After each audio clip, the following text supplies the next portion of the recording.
Hürmetli cemaat, rahim etiniz. Gagavuz yerine Moldova'ga. Welcome to Moldova. Men söyledim Gagavuz yerine. Gagavuz yerin. Көрсетмедім әйтемник менде картасы бар бит алардың мәселен. Менә мин сезгә әйткәнем бит менә шушында урнашмаган Гагавуз халкы. Шушына мен тик чыгып кына китерим дә мәселен. Менә шунда еракта түгел инде Одесса. Әле менә ушында Кишинев аркылы Одессага барасың әле 230 шақырыммы, амында бигрәк тә 100 шақырымдыр инде, анардан да аздыр бәлки. Алар инде менә шушында урнашканнар. Киләсең мәсәлән Мәскәүдән самолет белән, я поезд белән киләсең. Күбесе төшеп кала юлда, алар Молдовага кергәч поезд Мәскәүдән килгән, шул ук бушый башлый вагон. Анда бер купе түгел ярты вагонга хуҗа булып ятсаң да була иркенләп анда. Бер үзең каласың, китеп барасың, хатта бер вакытта бардым, әллә бер үзем калдым бөтен вагонда. Шул авылларда төшеп калалар. Табигатьләре бик матур Молдованың, бик күркәм, бик ямьле, әмма эшләре юк. Кызык инде юлда мен фотога төшкәнем, анда бер малай, әтисе юк, аларның 2 малай сабыйлар, фамилиялары Татар оглу дигән. Siz аптырап калырсыз, менә мәсәлән Гагаузида хатта аларда фамилиялары Татар оглу дигән бар, Хаҗи оглу дигән, Хаҗи оглу. Әле исегездәдер, әле бер сериал бар бит, шунда солдаты дигән Папаз оглу дип күлемсерәп йөргәннәр, Папаз оглу дип, нәрсә дип. Ул шул Папаз оглу, алар шул фәһләннең баласы дип. Ул минчә менә Грузиядә бар. Абрамашвили дигән, Басилашвили дигән, алар Швили дигән баласы дигән, бәлки шуңа күрә менә буларда да оглу фамилиялары шулай. Шуна киткәннәр инде менә Кишинев. Анда инде мен ничә тегениләрдә кунак йортларында кундым инде, тимер юл вокзалында да булдым. Халык йомшаграк, аларга менә күзгә ташлана шул йомшаклыгы аларның. Поездда да килгәндә алар вагон тулы молдаван, шуңа карамастан алар мин менә шит милләт икән күреп торалар инде. Бер яман сүз әйтмиләр, бер яман шаяртмыйлар, бер кимсетмиләр, ипле генә сөйләшәләр, шаяртсалар да бик инде ни. Безнең менә мин сөйләгәнем урыс телендә, хатта Одессадан бер мәрхүм инде абыем килә дә, без анарга инде менә теге ерак ничек инде салкын җирләрдә Чукотка имеш, беләш, шунда яшәгән халык турында анекдот сөйлидек без. Ул әйтә, тап шул анекдот ди бездә Молдаван хакында. Мен әйтәм, менә инде бездә шул халыклар дуслыгы дип игълан иттеләр, шуңа карамастан бер халыктагы адәмнәр икенче халык хакында анекдотлар сөйләргә бик яратадыр. Ул бәлки инде бик усаллыктан булмагандыр инде, тик бүтән бер сәбәп булгандыр инде. Вот, шул әйтәс килә Кишиневтан да хатта төрле җылда. Алар менә шул җәй биткәндә киләләр, күбесе авылларга кайталар, шит илләрдән, Москвада бик күп, Мәскәүдә бик күп торалар, киләләр, ушында кайталар, бәйрәмләргә авылның көне дип атыйлар. Мин гел кызыксынып карыйм да, туган авылымны менә мен әйтәм, мәсәлән, ник безнең менә мен әйтәм, Оренбург өлкәсендә андый юк дип уйлыйм. Менә мен әйтәм, нигә безгә менә элек сабантуйлар узадыр, анда кайталар, шимбә көнне студентлар дип атыйлар, автобус белән киләләр, мәсәлән, шимбә көнне, елына бер сабантуй узадыр, шунда татар бер 15% булса да, менә шушы елганың, менә елга, менә шушында бу җирләрдә, менә ушында җыйналып, менә ушы җирдә урман, первый лесок дип атаган, шунда җыйналып бәйрәмнәр уздыралар күңелле.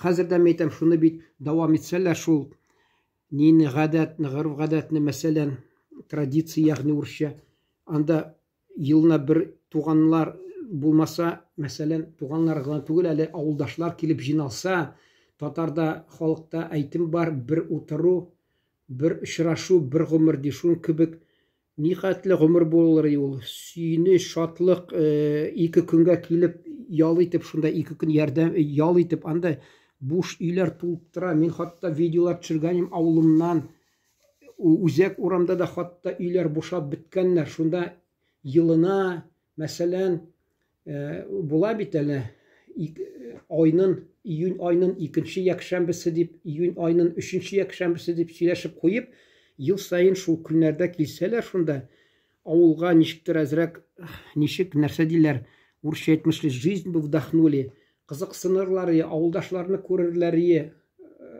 үлемтәләрне ныгытырлар. Юк, кызганычка каршы безнең менә шундый юк. Ә менә монда киләләр, день храма дип, мені қарасағыз анда Татар Cinema International день храмы села Капчак, день села дип, бик дини булды ул электән сакланып килгән ширкәүләре, алар ширкәүләрен яңартып бер әйттеләр дә, соңдан инде хәзер яңаны төзеп яталар, зур, хатта Төркиядән килеп аларга мәрмәр бушлай мәрмәр биреп, төрле төзү материалларын биреп аларга ярдәм итеп, төрле төбәкләрдә торган гагаузлар, байлар ярдәм итеп, шуны авылында яңа теге урысча әйтмешли, чтобы вдохнуть жизнь, шул теге яңарыш булсын килсен дип алар, рухи ягыннан булса да дип күп ярдәм итәләр. Ә үзләре эшләре булмаса да, эшсезлек белән азапланса да,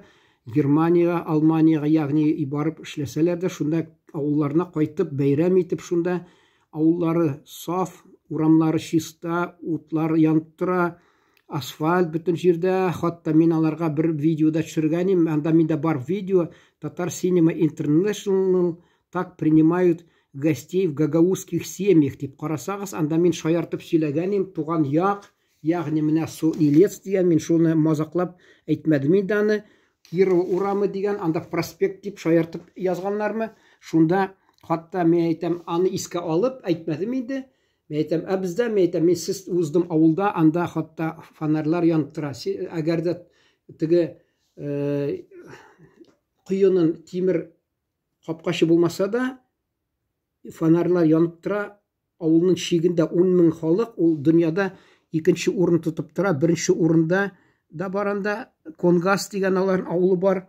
А бу ни инде Капчак дигән, анда 15,000, монда 10,000, Европада Европада 2нче урында бара ди. Шунда хатта авылның читендә, кырыенда ут янып тора.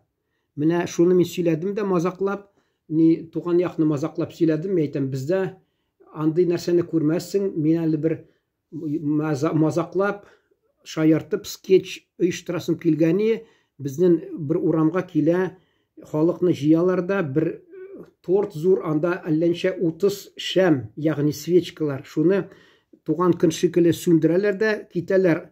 Кул чапылдыйлар, ә нәрсә аңлата? Аңлата 30 шәм, ул 30 ел дәверендә бу юл урамда ут юк дип, шул аңлата җәмәгать дип мазаклап шулай сөйләгәнем. Ну, менә сказка ложь, а в ней намек дип, добрый молодцам урок. Ул бит инде шитилдә безнең туган якны мин мазаклап сөйләсәм, инде бераз ояты булырга тиеш безнең җитәкчеләрне алар туган якта.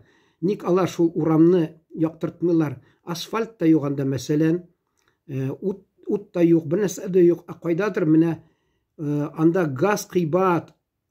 Алар гөр зарланалар, газ кыйбат безгә, хатта җәй көнне бурычларын түләп торалар, алар газның теге, кыш көнне йылынган газның. Шуна карамастан алар бер илләргә барып акча тау, безнең дә бит тау яқаядыр баралар, теге Себергә, вахтага барып акча табалар. Шуна карамастан алар ничектер урамларын матурлап эшлиләр, ут янып тора, асфальт бар, сулары, кыюлар урамда, аны айрым сөйләсә дә була, искиткеч кыюлар, һәр кайсын 30 метрда тирәнлектә хатта кыю ясап, шунда урамда кеше теләсә су алып торсын дип, менә шулай хөрмәт итәләр һәр кайсын бер-берсен. Шулай яшиләр менә Гагауз халкы. Кызыксынсагыз, бәлки дәвам итәрбез бу теманы. Хәзер инде исән сау булыгыз. Карагыз, теләсәгез сау булыгыз.